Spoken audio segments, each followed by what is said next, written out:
Hello everyone, welcome back to our course Deep Learning with Tensorflow and Keras.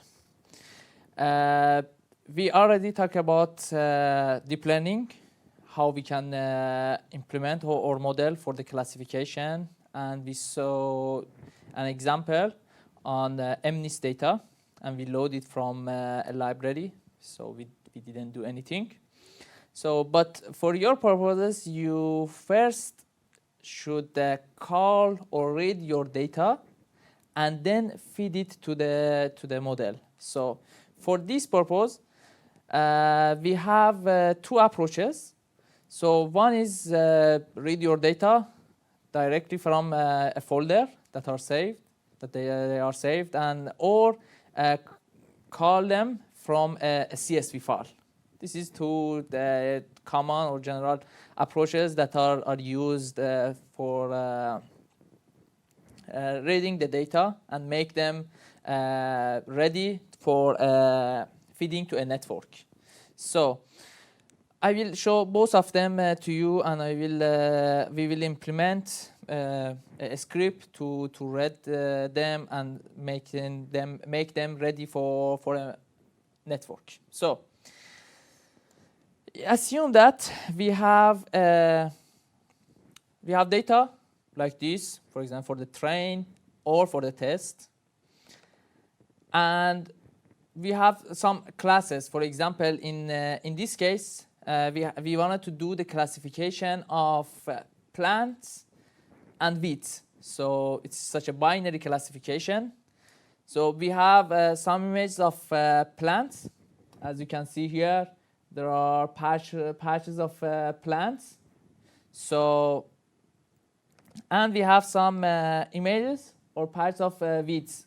If you, for example, see here, there is a weeds in middle of plants, or you can see, for example, here, and as well here on images. On any image, you will see that, okay, in between each plant there we have some weeds, and we wanted to recognize or do the classification on these to separate weeds from plants. So we have them in this directory or in this path, okay? And first we want to just directly read them from a path. So if we go to our script, so we should import some libraries such as NumPy that we wanted to do this, such as Matplotlib if you wanted to show some of the image, or OS or a CV2. For in this approach, we need this OpenCV library. It means that you should install or import and import the OpenCV and to read or modify your images.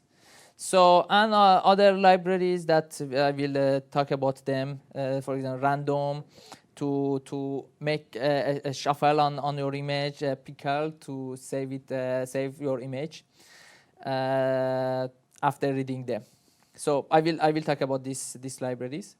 So first of all, we should give a path or a directory of images to that. For example, I said that, okay, I want to read the data train, okay, as we saw, and we will define the classes that we have. For example, here we have two classes of plants and weeds. So we wrote plants and weeds, okay.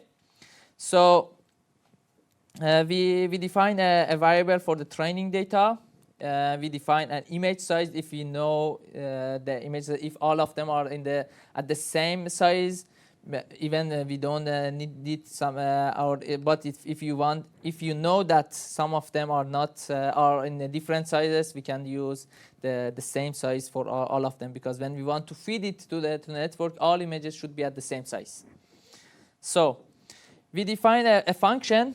We can call it create training data, and we will write a loop for the category inside that goes inside the whole category of our classes. So in do we make a path for that. That is the data directory and the category that we have. So we have the data directory here, and then the category, for example, plants, to go for plants. Let me to run it one by one. So, and then we get the classification for the categorial. We will assign a class number. So you know that, for example, if you want to make it as a label, so we should have, for example, for plant 0, 1, or for the weeds 1, 0, or vice versa. So this is the label for them, and we will define it here. And therefore, we can write a loop to go to the folder, to go to our folders and read one image, image one by one. So it goes to the directory. And then we can use cv2.imread to read our images in the path that we gave here, and we define it that it is the grayscale. So we know that it's the grayscale, and we define it here. And then for the training data, we join the images and its class together in our database, training database. So, and then when we do this, so we can also write this line if you are interested to keep your output clean. But if you don't write it, it can also work. But also you should remove try here. So, and then we call our function create training data. So if we run this, it will go to our database and we read all of our images. So 100%. So we have three, if you can see here, 3,292, and it read all of them. And for the another category that can be wheat, it had 3,138 images. So in total, we have 6,430 images. So, but when we wanted to send it to our model or network, it's not good to have them in a row. So, for example, all the plants and then all the image of weeds. So it means that, for example, for the first batch, if you consider, for example, batch of 100, all the images that will go to our network are plants image. So our network are designed or adjusted based on the plants. So it's not good. So it's good to make it shuffle. So, and then after this, we can prepare it and choose a batch size for feeding our network. So for this, we can shuffle it with the random.shuffle for the training data. If we wanted to see how it's shuffle it, we can, for example, print the label of the first 10 samples. So we see that, okay, the first 3 are from one class, and then from another class, again 3 from another class. If we repeat it again, we see that it's changed. So the 3 comes from the class of 1, and the fourth one comes from the label of 2, the class of 2 or 0. So if we do this several times, it's shuffled in a random way. So we shuffle the data, and then we define, okay, X and Y, this is the data and the label for them. So we can again write a loop to go from the features and the labels for the training data. And then we save the features in X and save the labels. The features are the data or images at that, and then label for Y. We will save it on Y. And then, as you know, for the class, we have to do some reshaping to put all the image, all matrix of images together in one variable. So for this, we use the reshaping of image size, and the last one is the depth of this. It can be 3. And then your data are ready for feeding to the. We have the x, like the x train in our example, and the y like y train in our previous example, or y test or x test from our previous example. So you can do this at this just 4 blocks at the beginning of your code instead of loading emnist, and do the classification or other task that you want. But I recommend you to save these matrices or this data that you call it, and the next time just load this file, pickle file we call it, instead of going again to the folder, read each image one by one and so on. So it saves a lot of time for you. So to do this, we can import, as I saw in the middle, we can import a pickle library and just write open x validation or x train. It can be, for example, train, as we call the train, and also y train. Dot pickle, and we give the permission of write, and so then we can say that, okay, save the x in the pickle out. This is the function that the variable that we define here, and then close it. And for the label also we do this. We do the same in another pickle file, y train, and we save it on our system. So if I run it, so for this and reshaping, and then save on pickle one. So if we back to the folder that I had, you see it, we will see here 2 files, x pickle and y pickle, x train.pickle and y train.pickle, that is corresponding to our data. So next time, instead of reading all image, you just need to call these 2 files, and it loads all your data to feed on a model. So you can do this for the also testing data. We did it for the data train. We can use it for the data test and save it on the, for example, x test.pickle, y test.pickle, and so on. And if you also have the validation data, you can do this for your validation as well. So this is one of the approach that we can use. Another approach is the time that you have a CSV file.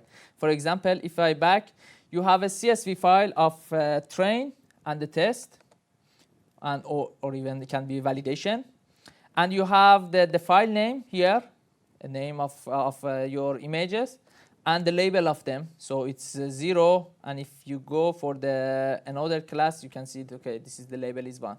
We have 2 classes again, or in this example, maybe I have 3. Yeah, I have 3 class here. So we can do the classification on 3 classes. So for this, we can read our data from the CSV file. So we need some library similar to the previous one. In this case, you even don't need OpenCV, and you can just use SCIP for reading the data. So you will almost import the same library as before, matplotlib and so on. So first, you should use the read CSV from the PD that is in this case also I forgot to say it, excuse me. You also need to import the Panda library. So by the Panda library, you read your CSV file. It can be train, it can be test, or both of them, and save it on a variable, and then you can choose from the you should first read the header of them. That was if you remember, let me to show you again. We had on the header, we had the file name and label. Okay, it's defined. So if we are back here, we can see we should have the train and the file path or the directory of the image that we defined it on the Excel on the CSV file as well.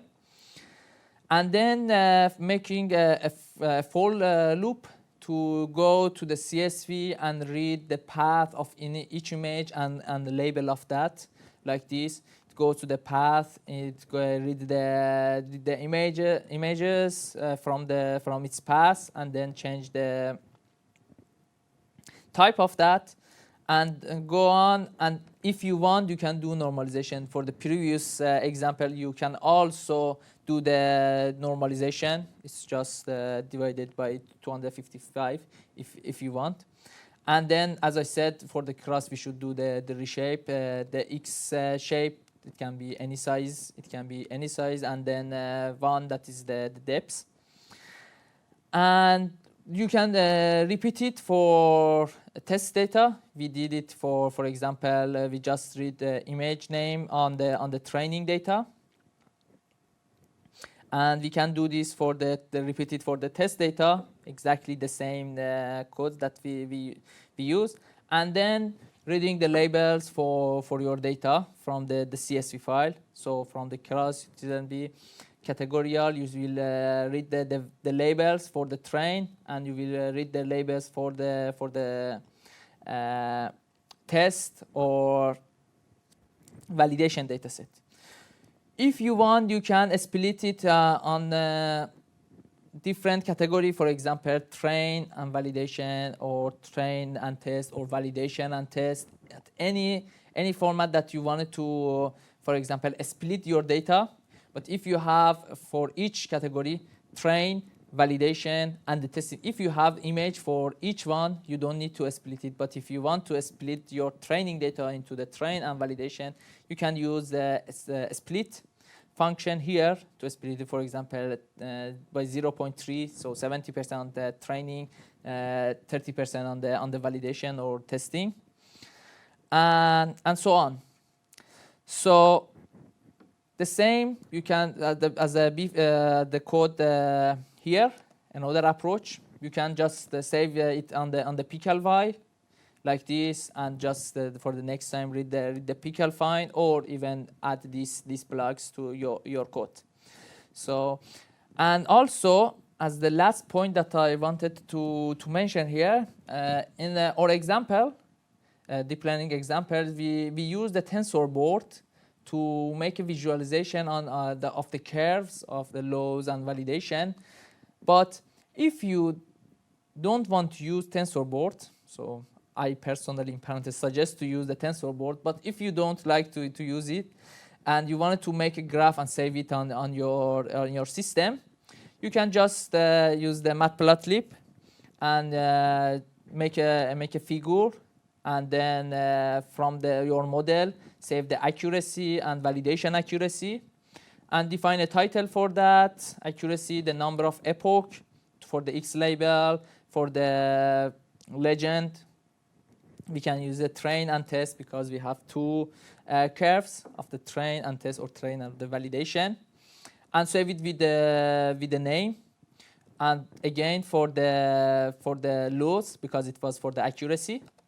And for the loss, you can also do the same and save it on your system with the matplotlib and show it even on your code. So these are approaches, two common approaches that you can use for reading the data. And you also know already how you can define or implement a model for the classification on TensorFlow and Keras. In general, if you know the concept of this, you can use any platform such as TensorFlow, PyTorch, or I can say that Tiano, or other platform of deep learning, and just implement this. And I think by these videos, you already know how you can implement these models and how you can read your own data to, or own data to feed it to the network. Thank you for your watching. Have a great time. Bye.